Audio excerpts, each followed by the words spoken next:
Caleb Ward was 22 floors above Denver, wedged into a mechanical shaft with a flashlight in his teeth when the fire damper failed for the third time in a row. He keyed his radio. The damper. 2214. The actuators not driving closed. Same as 1906 and 1911. Tag it and log it. Then he saw the label on the actuator housing and went still. It wasn't the model in the spec. Somebody had substituted a cheaper unit, and nobody had told the commissioning agent which was him.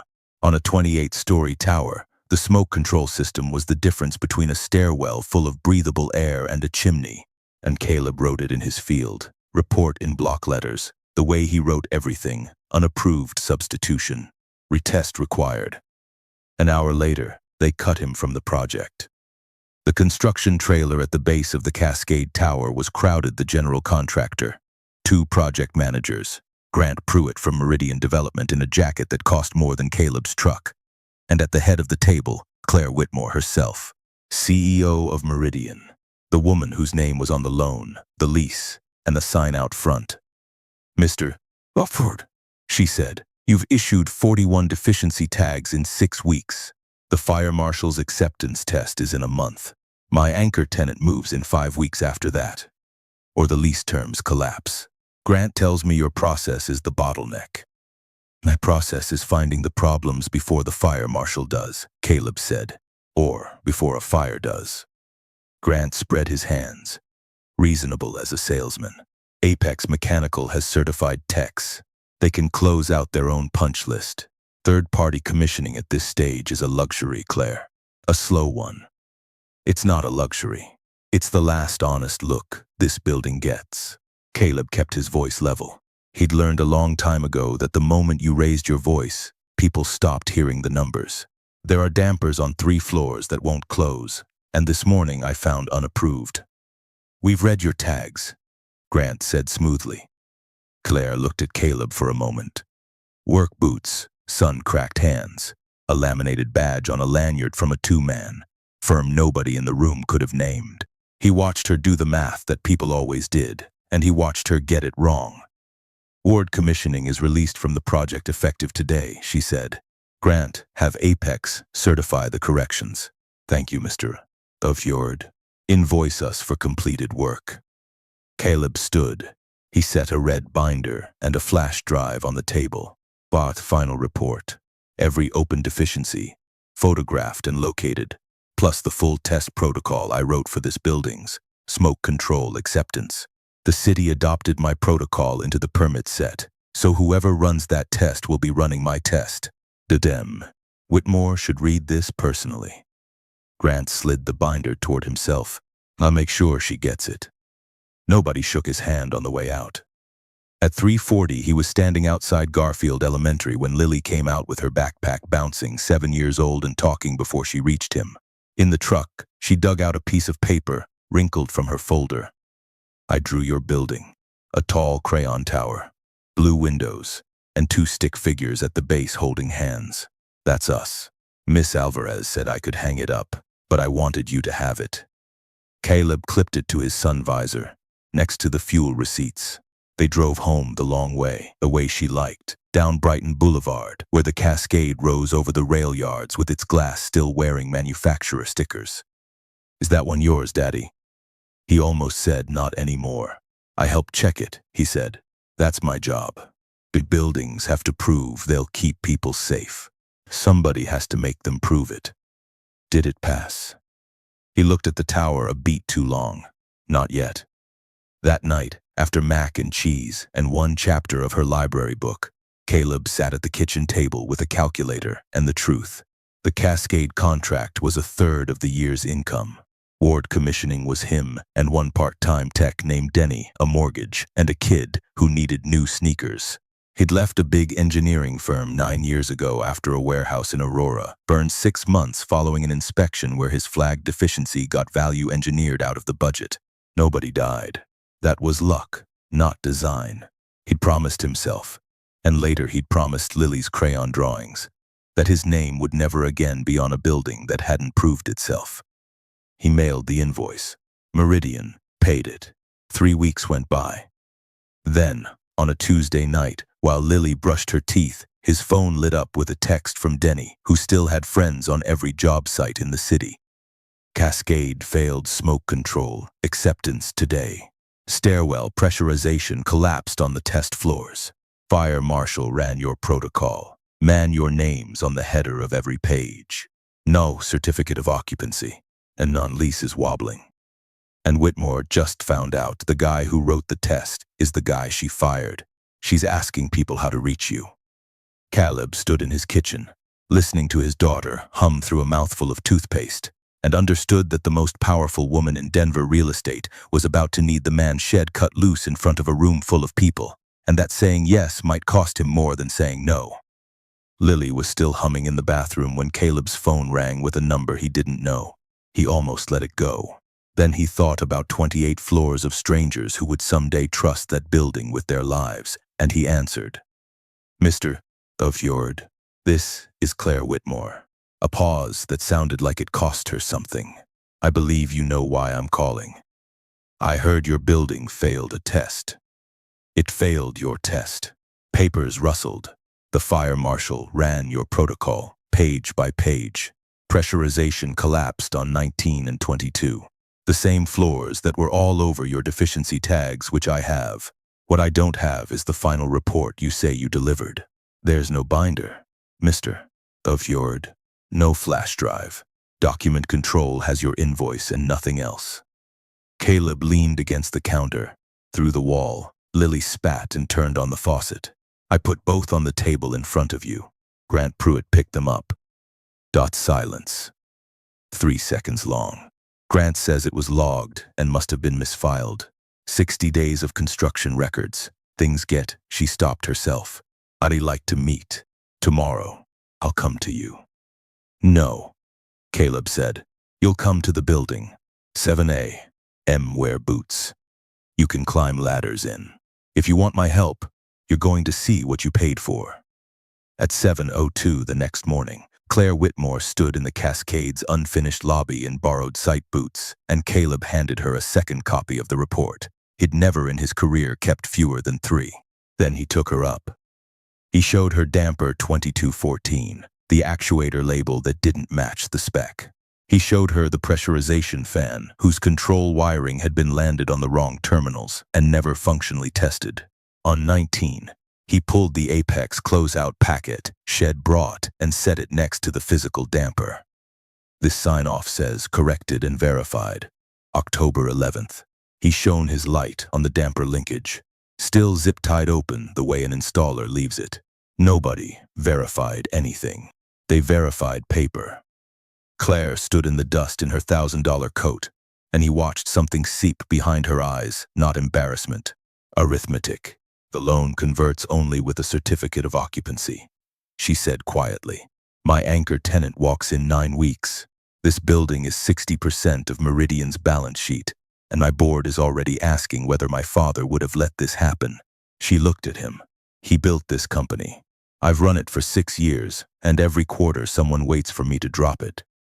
Then you know what it's like to be told you're the problem, Caleb said, by people who never checked your work. She held his eyes.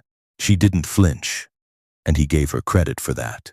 I made a judgment about you in that trailer based on one man's summary and the badge around your neck.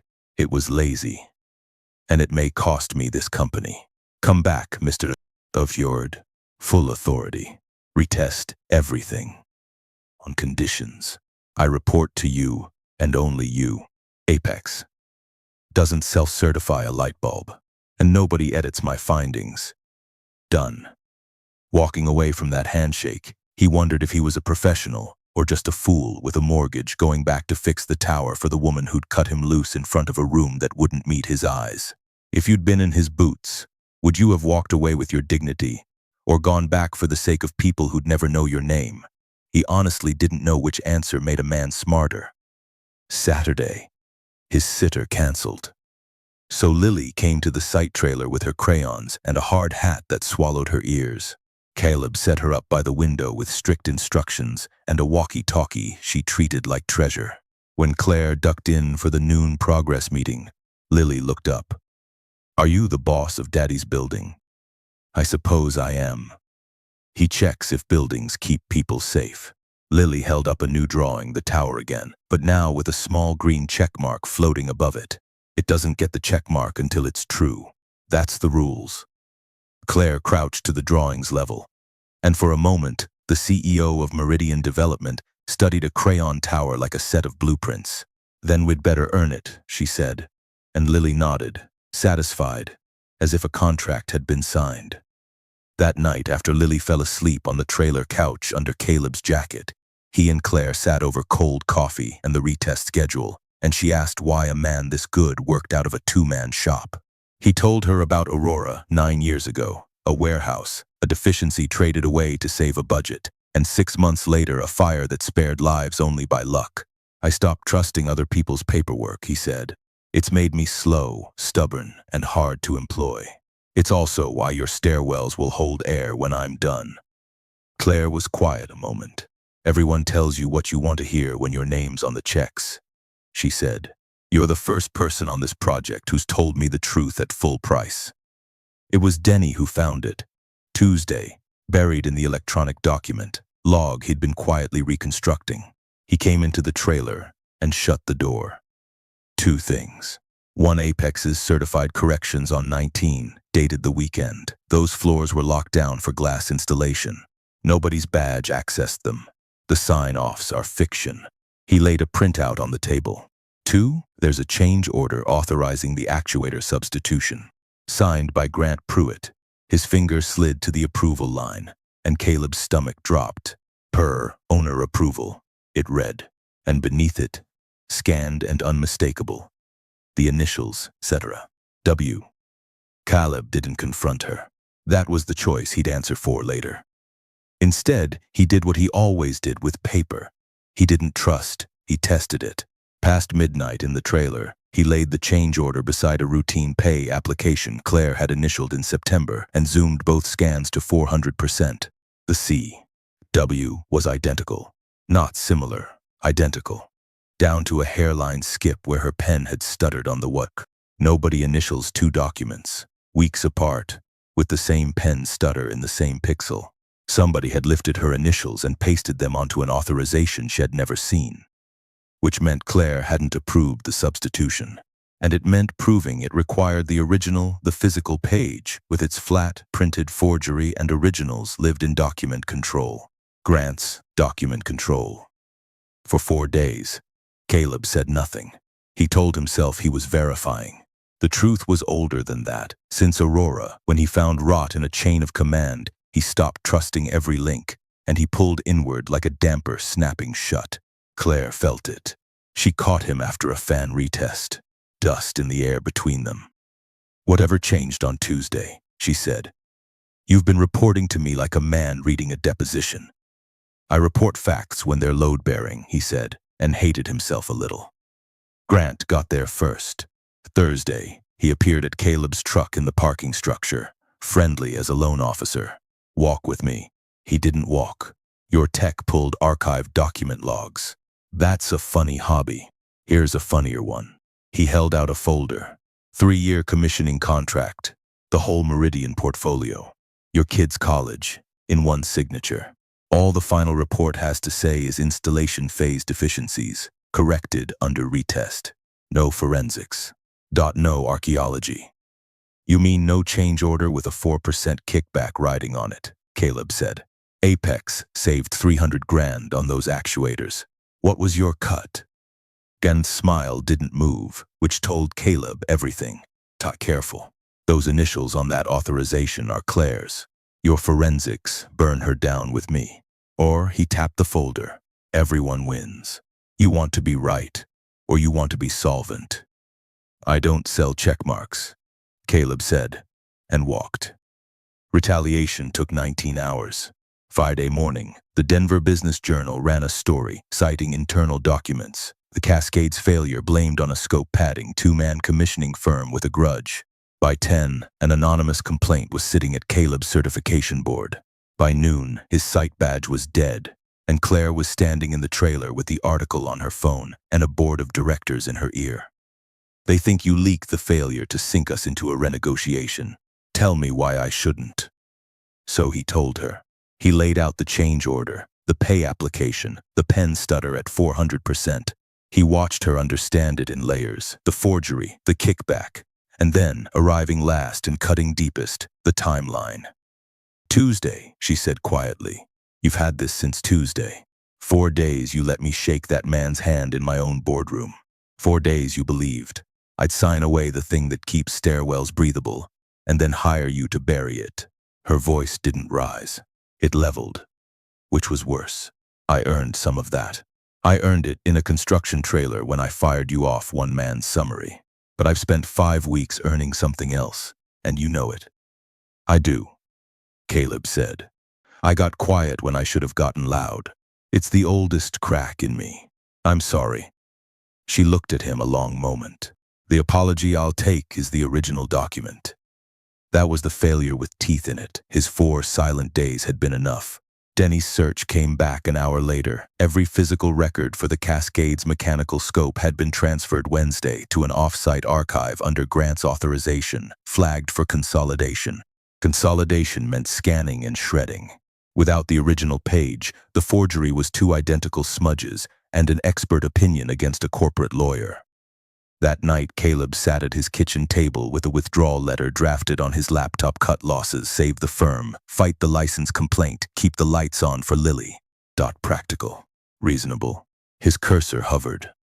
Lily padded out in her pajamas for a glass of water and saw the tower drawing he'd taken down from the sun visor, lying beside the laptop. 2 stick figures, holding hands at the base. Is your building okay, Daddy? It's sick, he said. Some people made it sick and lied about the medicine. She considered this with 7-year-old gravity, then went to her backpack, dug out her crayon box, and set the green one beside his hand. You can borrow it, but you can't use it till it's true. That's the rules. Caleb looked at the crayon for a long time. Then he deleted the letter. At 11:40 p.m. Claire called. Board meeting. 9 a.m. Grant's moving to terminate me, settle quietly with Apex, and reopen with a friendly inspector. If he wins, your report dies and that tower opens on paperwork. A breath. I'm going in with your unedited findings and my resignation in the same folder because a CEO answers for her project either way. I'm not asking you to save my company, Caleb. I'm asking one question.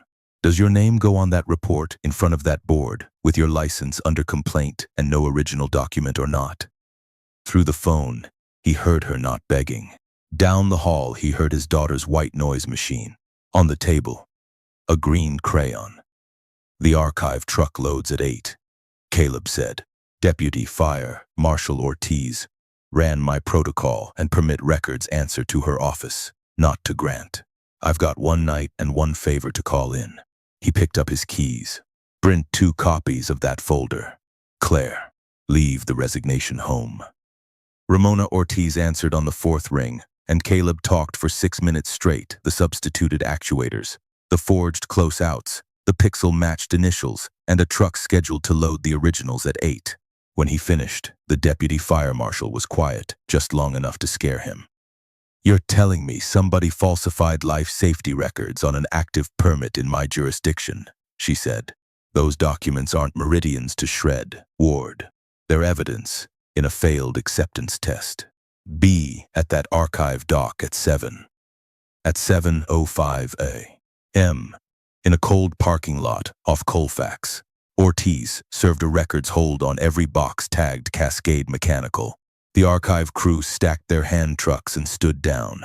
In box 14, between 2 damper submittal binders, Denny found a red binder and a flash drive, logged into evidence with Caleb's original signature still on the transmittal sheet. Grant hadn't even bothered to destroy it. He'd just buried it, the way he'd buried everything, trusting that nobody looks twice at paperwork. At 9:00 a.m. Caleb walked into the Meridian boardroom beside Claire, past a wall of gray suits and one man whose face lost its salesman's finish the moment he saw the red binder. Claire didn't open with a defense. 6 weeks ago, I removed a commissioning agent from the Cascade based on a summary I didn't verify. She said, that was my failure. and the failed test is its direct price. Here's everything I should have read then.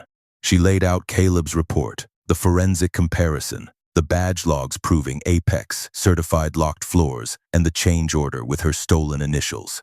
Then Ortiz, on speaker, confirmed the records hold and the referral of the falsified documents to the city and a district attorney's office. Grant tried the only door left. Those initials are Claire's. If this goes out, it takes her. Same pen stutter, same pixels, 3 weeks apart, Caleb said. Paper doesn't do that. People do. Your signature's the one that's real, Grant. It's on the substitution that saved Apex $310,000, and I imagine the DA can follow 4% as easily as I can follow a duct. The vote to terminate Grant Pruitt for cause took 4 minutes. Security took less. Apex Mechanical was removed from the project by noon, its bond called. The correction, the Denver Business Journal, printed that Friday, named Ward Commissioning as the firm whose findings uncovered the fraud, and the anonymous complaint against Caleb's license dissolved the way anonymous things do when they meet a records hold. Claire stood in front of her board and kept her resignation letter in her bag, not because she was spared, but because they'd watched her answer for her project with the truth at full price, and boards keep a CEO who does that. The retest took 5 weeks. Caleb ran it. The way he ran, everything slow, stubborn, 3 copies of everything. New actuators, wiring landed right. Every damper cycled under his own eyes. On a bright, windless Tuesday, Ortiz's crew propped to test doors, spun up the fans, and 28 floors of stairwell held pressure like a held breath. Lily was there that afternoon, hard hat over her ears, visitor badge worn like a medal when her father took her up to the 19th floor, put her small hand on a damper louver, and let her feel it thump closed on command. That's it doing its job, Caleb said. That's the building keeping its promise. She looked at the machine, then at him. So it's true now. It's true now. That night, at the kitchen table, Lily laid out, drawing number 1, the tower, the 2 stick figures holding hands, and took back her green crayon, because rules were rules and it was her checkmark to give. She drew it slow and huge above the tower, pressing hard enough to wax the paper. Then, after a moment's fierce thought, she added a 3rd stick figure at the base, in a gray crayon coat. That's the boss lady, she said. She earned it. She said we'd better earn it, and we did. Claire framed it. It hangs in the Cascades lobby now, in a plain black frame beside the certificate of occupancy. And not one tenant walking past it knows it's the most honest inspection report in the building. The night the certificate came through, Claire showed up at Caleb's door with a pizza and no title, since the commissioning contract was complete.